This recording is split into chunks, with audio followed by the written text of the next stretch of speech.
అయోధ్యలో కొలువుదీరే కోదండరాముడు నిజరూప దర్శనమిచ్చారు. ఇన్నాళ్ళు ఎలాంటి రూపంలో ఉంటాడో అన్న అనుమానాలకు తెరదించుతూ అందాల రాముడి దివ్య రూపం ప్రజలకు సాక్షాత్కారమైంది.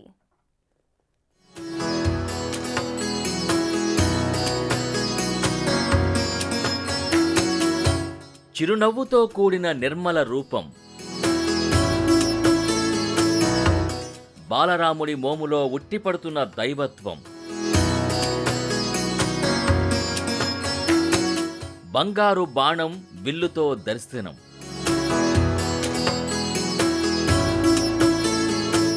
సాక్షాత్కారమైన కోదండరాముడి సుందర రూపం.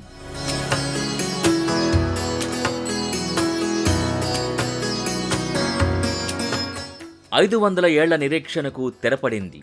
అయోధ్యకు రామయ్య వచ్చేసి గర్భగుడిలో కొలువు తీరాడు. వేద పండితుల మంత్రోచ్చారణల నడుమ నాటి రాముడి వైభవాన్ని తలపించేలా, కీర్తిని చాటేలా బాలరాముడి ప్రాణప్రతిష్ఠ కార్యక్రమాలు జరుగుతున్నాయి.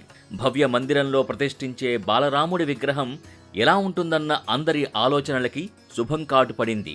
మైసూర్ శిల్పి అరుణ్ యోగిరాజు చేతిలో రూపొందిన ఆ దివ్య మంగళ రూపం ప్రజలకి కనువిందు చేసింది.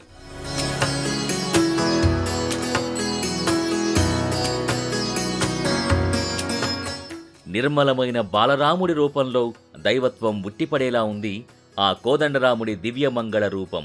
కుడి చేతిలో బాణం, ఎడమ చేతిలో కమలపీఠంపై నిలుచున్న బాలరాముడి విగ్రహంలో హనుమంతుడు, గరుత్మంతుడి విగ్రహాలతో పాటు దశావతారాలైన మత్స్య, కూర్మ, వరాహ, నృసింహ, వామన, పరశురామ, రామ, కృష్ణ, బుద్ధ, కల్కిలను పొందుపరిచారు. వీటితో పాటు ఓం, స్వస్తిక్, శంఖం, చక్రంతో సూర్యభగవానుణ్ణి చూడచక్కగా రూపొందించారు.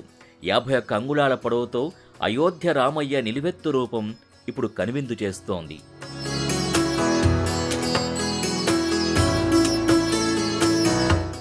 గురువారం రోజున ఆలయ గర్భగుడిలో బాలరాముడి విగ్రహాన్ని ప్రతిష్ఠించిన సందర్భంగా వస్త్రం కప్పిన విగ్రహం ఫోటోని ఆలయ అధికారులు మీడియాకు విడుదల చేశారు.